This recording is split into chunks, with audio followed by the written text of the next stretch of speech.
Hello everyone. In physics classes we have started new unit, that is current electricity. Our previous class was the first lecture of this unit, in which we have discussed about the base of this unit, the theme of this unit, that is electric current. And today this is our second class of this unit. We are going to discuss about the Ohm's law, the electric resistance, ohmic conductor, non-ohmic conductor, or the limitation of Ohm's law. So this will be the main points of our class. So let's start with our class. I hope you have revised the previous class that was about the electric current. Electric current was the flow of charges through a conductor in a particular unit, a particular interval of time. I was Q by T. It was a scalar quantity. Its unit was ampere. It was measured by the ammeter. It is of two types, alternating current and direct current. These all things we have already discussed in our first lecture. So today we are going to start mainly from the Ohm's law. In 10th class also you have discussed, you also have learned about this thing, the Ohm's law. This is given by a famous physicist which was from the German. His name was Georg Simon Ohm. In 1828 he gave this law. He performed a lot of experiments of the conductors, connecting it through various batteries, means at different potential differences. He observed the currents. He performed a lot of experiments, and finally in 1828 he gave us a final statement, a final law, and on his name Ohm, its name is Ohm's law. So what is this Ohm's law? This is about the current passing through a conductor. And what is this Ohm's law? Let's discuss about this thing.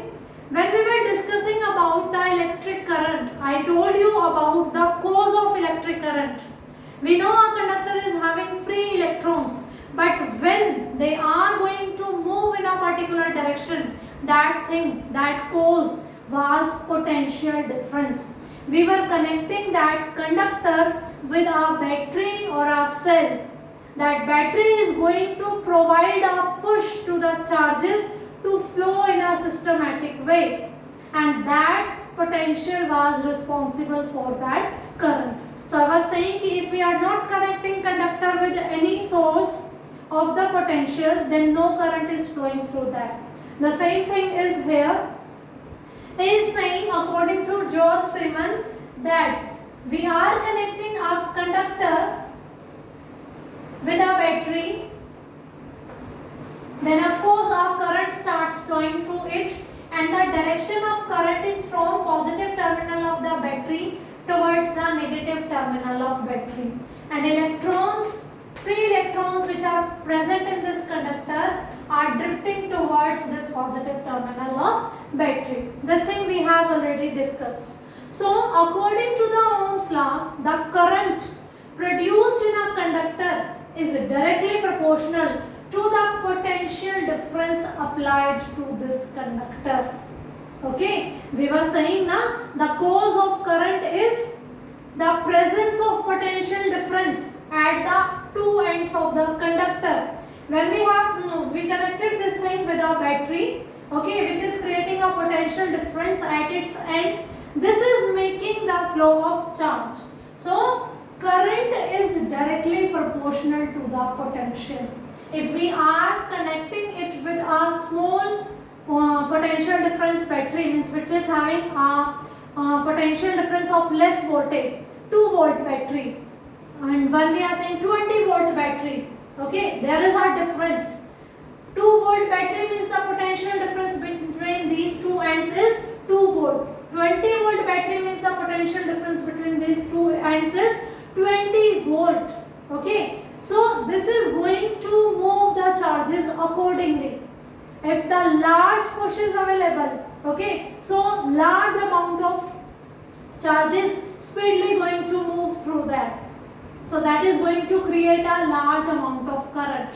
So this is the statement of Ohm's law, that the current produced in a conductor is directly proportional to the potential difference across its end.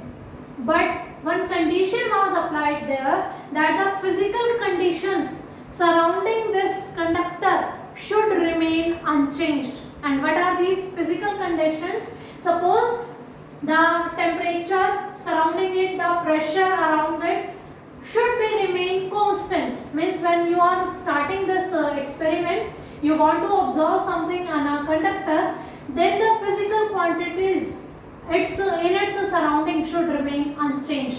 That is the necessary condition for fulfillment of this law. If we are changing the conditions in the surrounding of this conductor, then this law is not going to be obeyed by the given conductor. Okay, so let's read about the statement of Ohm's law, that current flowing through a conductor is directly proportional to the potential difference applied across its end, provided physical conditions like temperature and pressure should remain unchanged. Okay, this temperature and pressure, if there is no change in the physical condition of this conductor, then only current flowing through this conductor is directly proportional to the potential difference across its end. Okay, now what do you mean by this directly proportional? It doesn't mean that if I is having the value 2 ampere, then the potential is also having the value 2 volt. If the current is having the value 3 ampere, then potential is also having the 3 volt. No. Directly proportional means this thing is not. This thing is if V is increasing, then I will also increase. Or if V is decreasing, then I will also decrease. Means their change are directly proportional to each other.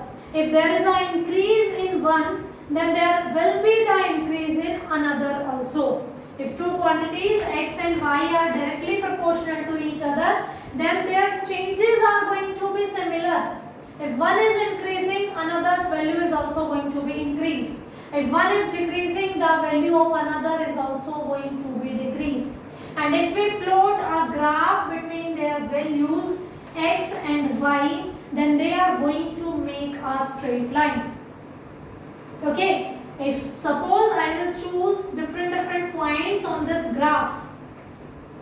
Okay, these are different values x1, x2, x3, x4. And these are on the y-axis, y2, y3, y4. Okay, then the change will be similar.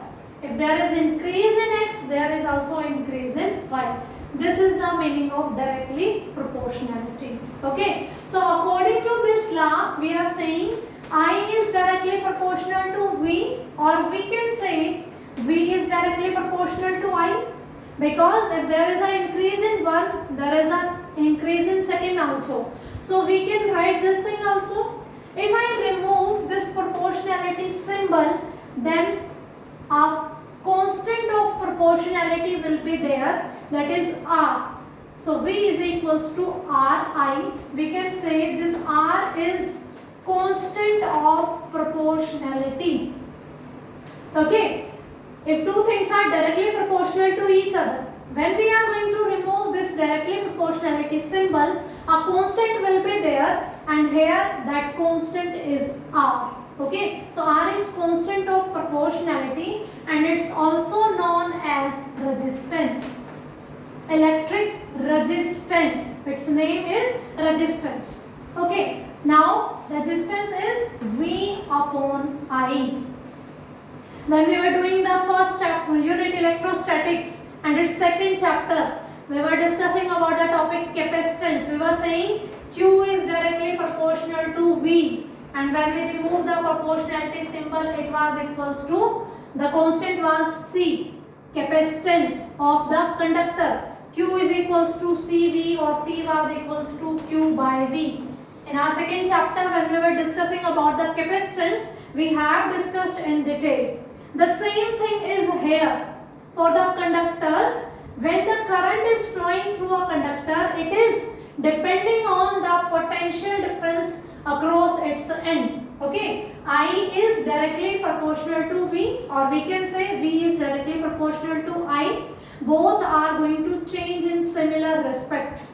So V is equals to Ri. This R is the constant of proportionality, or we can say this is resistance. And this resistance will be given by the ratio of potential to the current. Okay, but remember this thing also, that physical conditions should remain unchanged during this whole observation. Okay, so suppose now you are plotting the graph between V and I. Okay, the graph should be a straight line. If there is a change in potential, if it is increasing, then there is increase in current also. Okay, so if I want to find out its slope, in maths also you have discussed this thing, that the equation of a straight line, its slope will be given by the change in y-axis values to the change in x-axis values, or we can say change in y is equals to upon change in this one. Okay, so here this thing we are going to put IV graph. The same thing we can do for this also.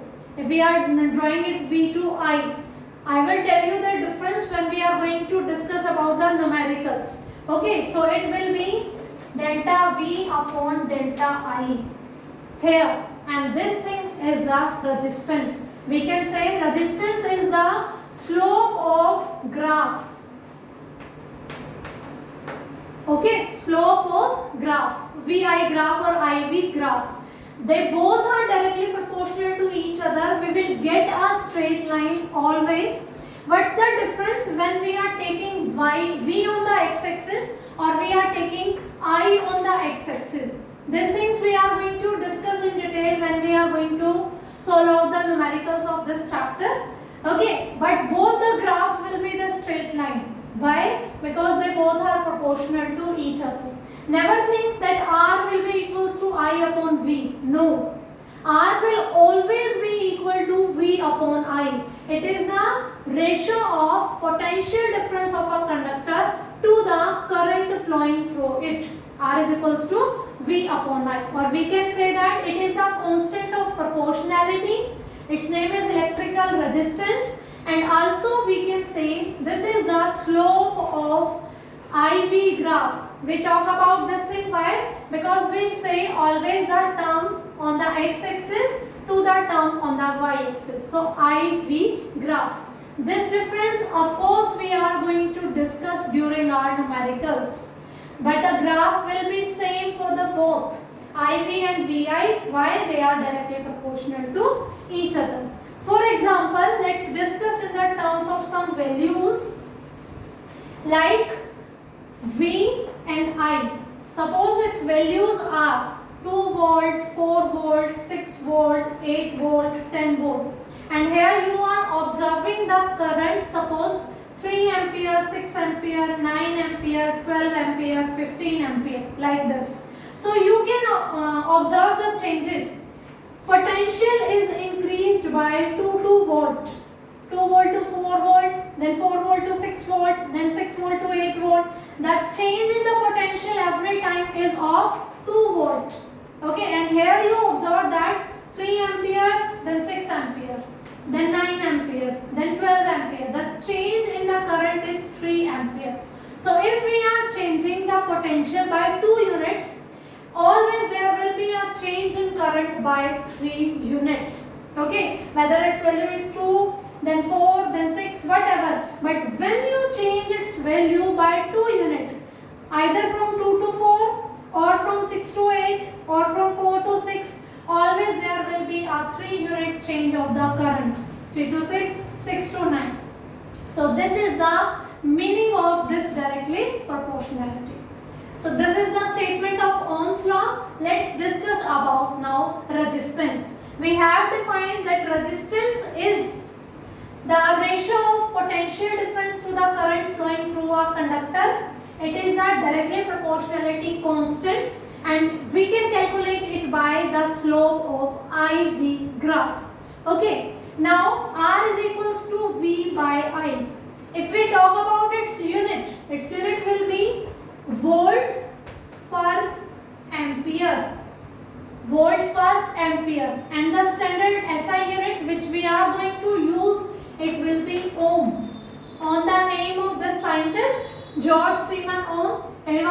German physicist, and in 1828 he gave this law. Okay, so the unit of resistance is ohm. We can also get this value in different numericals, volt per ampere.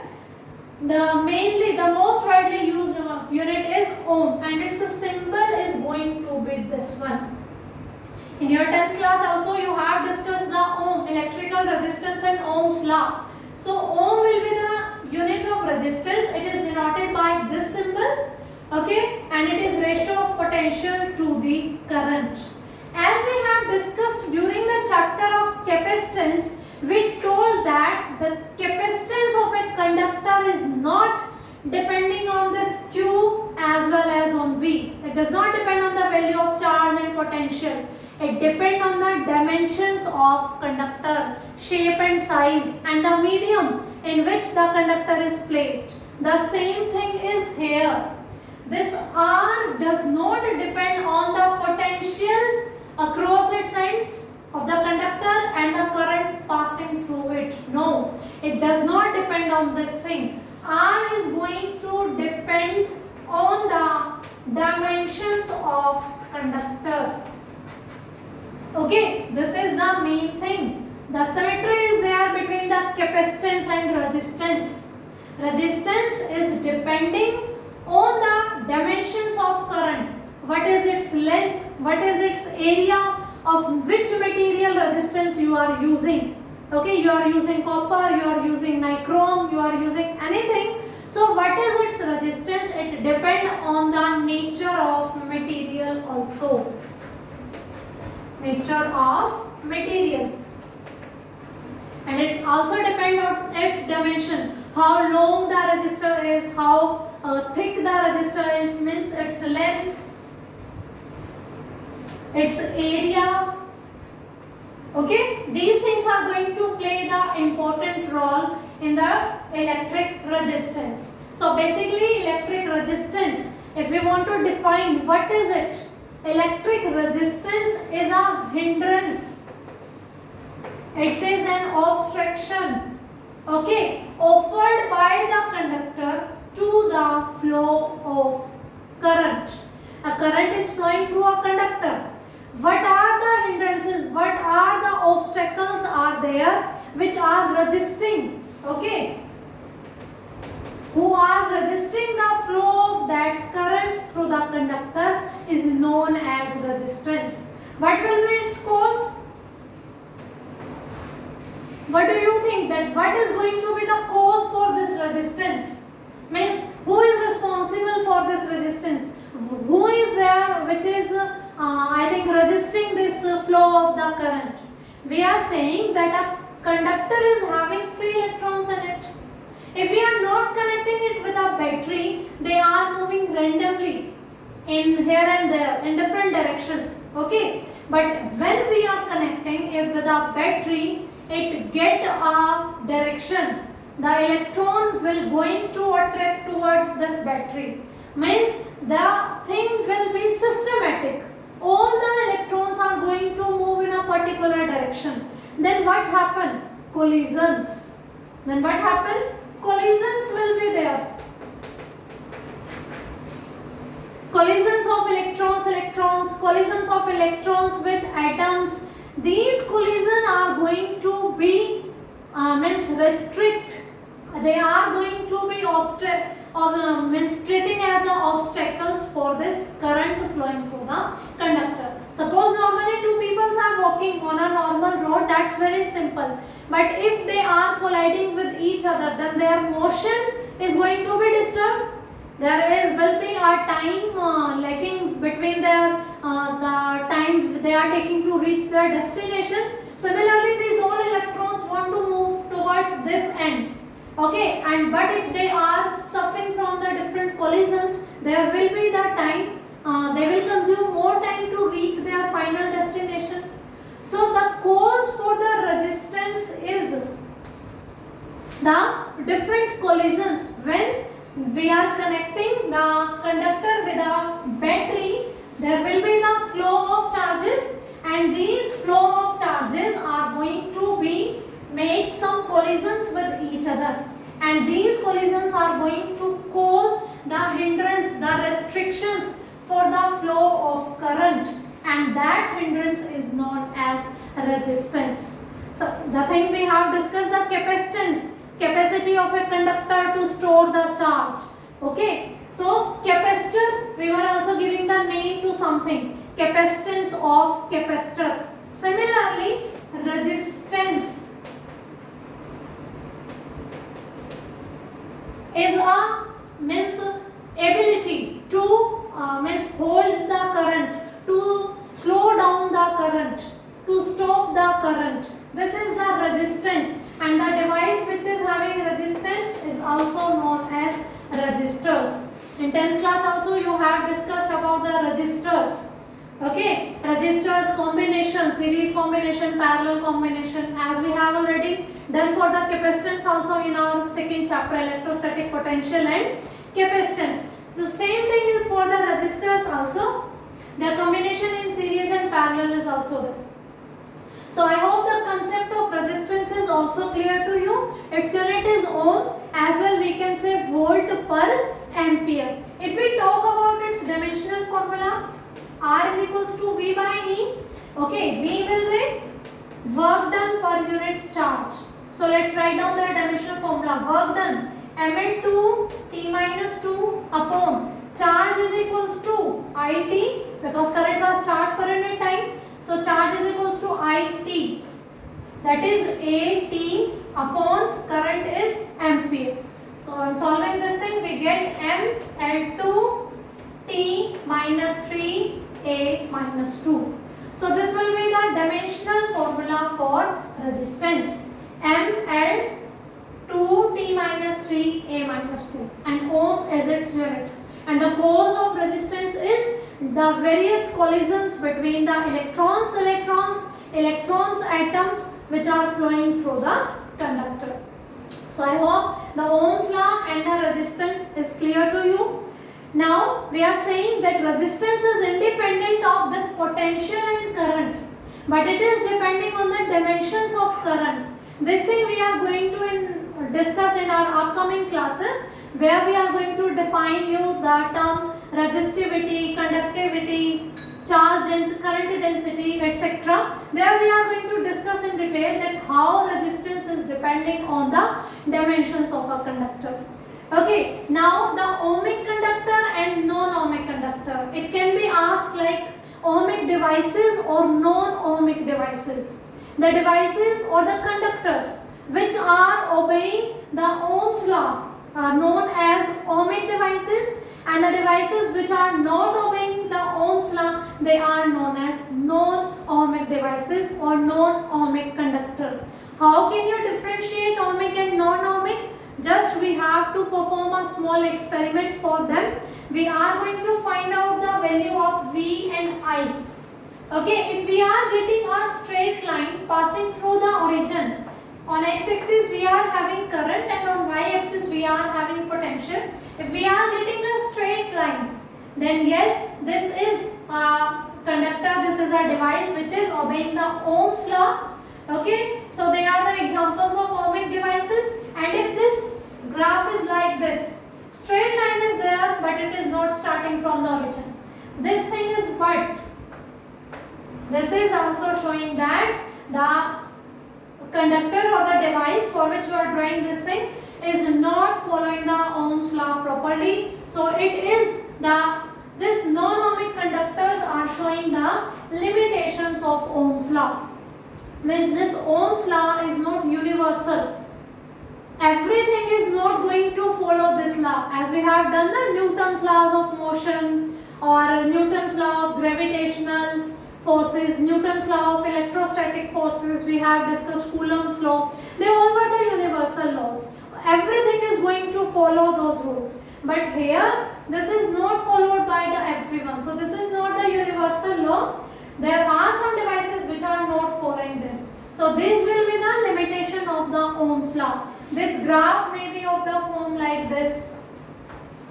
This graph may be of the form like this. Straight line is there and then it is starting changing, means diverting from its path. So the devices which are not following the Ohm's law, or we can say if we are not getting the IV graph, a straight line graph, so those are the non-ohmic conductors, and this is the limitation of Ohm's law. An example for the non-ohmic devices are the things which we are going to discuss in the unit semiconductors. The devices, the diodes, PN junction diode, transistors, vacuum tubes, these are the examples which are not going to obey the Ohm's law. Their IV graphs will not be a straight line passing through the origin.